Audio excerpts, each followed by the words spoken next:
Who should I marry? Advice from Elder Aimilianos of Manathos. Excerpt from his lesson, Marriage, the Great Sacrament. Once we reach a certain age, moreover, the choice of one's life partner is a matter which should not be put off. Neither should one be in a hurry, because, as the saying goes, quick to marry, quick to despair. But one should not delay, because delay is a mortal danger to the soul. As a rule, the normal rhythm of the spiritual life begins with marriage.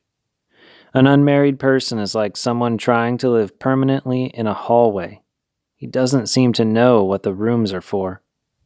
Parents should take an interest in the child's social life, but also in his prayer life, so that the blessed hour will come as a gift sent by God.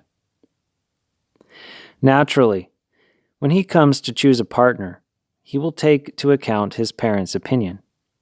How often have parents felt knives piercing their hearts when their children don't ask them about the person who will be their companion in life? A mother's heart is sensitive and can't endure such a blow.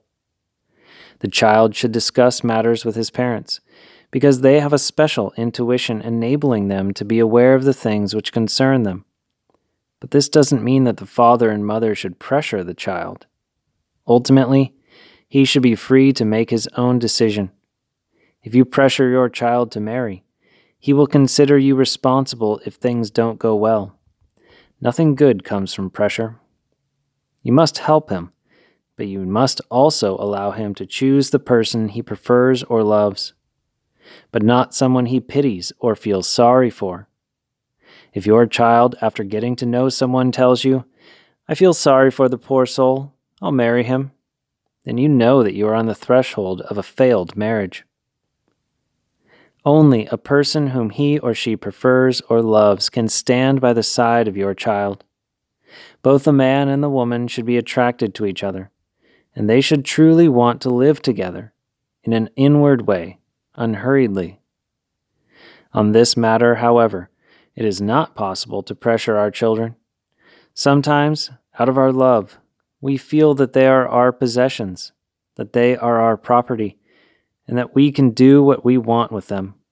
And thus our child becomes a creature incapable of living life either married or unmarried. Of course, the process of getting acquainted, which is such a delicate issue, but of which we are often heedless, should take place before marriage. We should never be complacent about getting to know each other, especially if we're not sure of our feelings. Love shouldn't blind us. It should open our eyes to see the other person as he is, with his faults. Better to take a shoe from your own house, even if it's cobbled, says the folk proverb. That is, it's better to take someone you've gotten to know. And acquaintanceship must always be linked with engagement, which is an equally difficult matter. When I suggested to a young woman that she should think seriously about whether she should continue her engagement, she replied, "If I break it off, my mother will kill me." But what sort of engagement is it, if there's no possibility of breaking it off?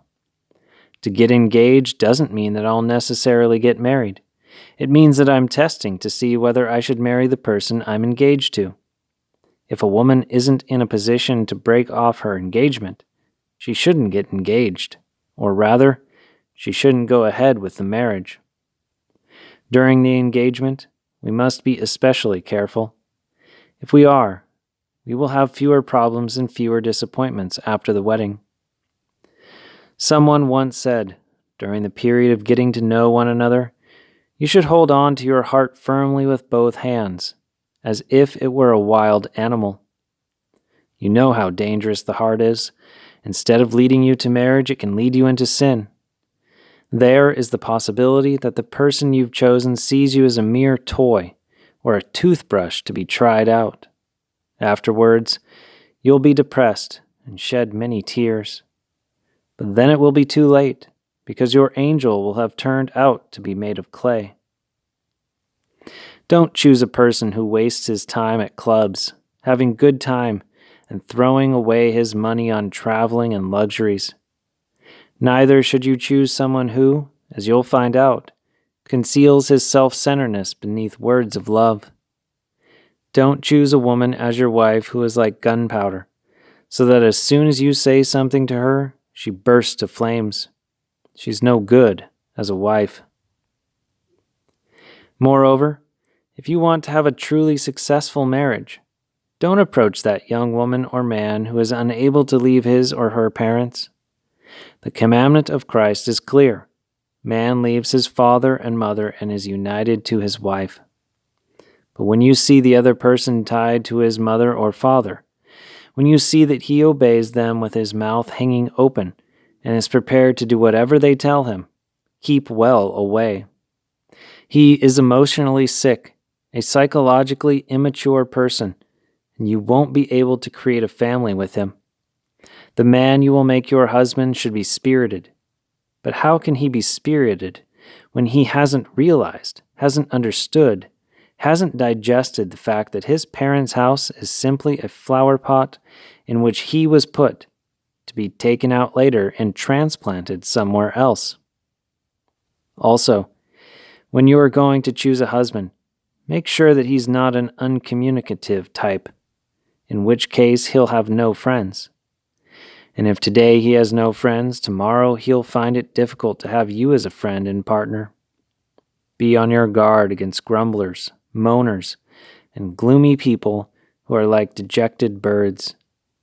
Be on your guard against those who complain all the time. You don't love me. You don't understand me. And all that sort of thing. Something about these creatures of God isn't right. Also, be on your guard against religious fanatics and the overly pious. Those, that is, who get upset over trivial things, who are critical of everything and hypersensitive. How are you going to live with such a person? It will be like sitting on thorns. Also, look out for those who regard marriage as something bad, as a form of imprisonment. Those who say, "But I've never in my whole life thought about getting married." Watch out for certain pseudo-Christians who see marriage as something sordid, as a sin, who immediately cast their eyes down when they hear anything said about it.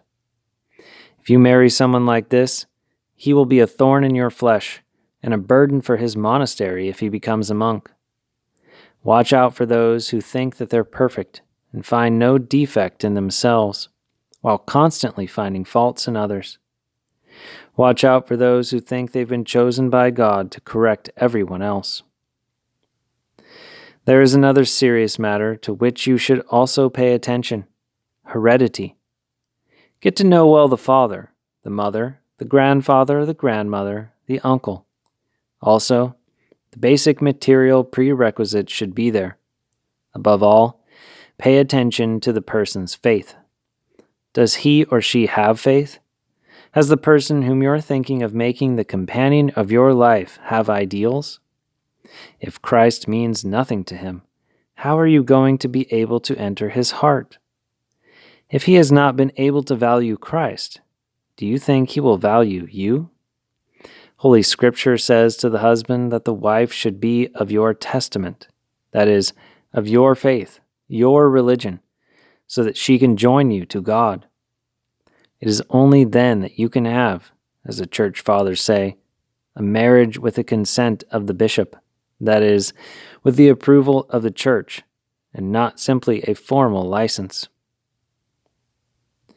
Discuss things in advance with your spiritual father. Examine every detail with him, and he will stand by your side as a true friend. And when you reach the desired goal, then your marriage will be a gift from God. God gives his own gift to each one of us. He leads one person to marriage and another to virginity. Not that God makes the choice of saying, you go here and you go there, but he gives us the nerve to choose what our heart desires, and the courage and the strength to carry it out. If you choose your spouse in this way, then thank God. Bring him into touch with your spiritual father.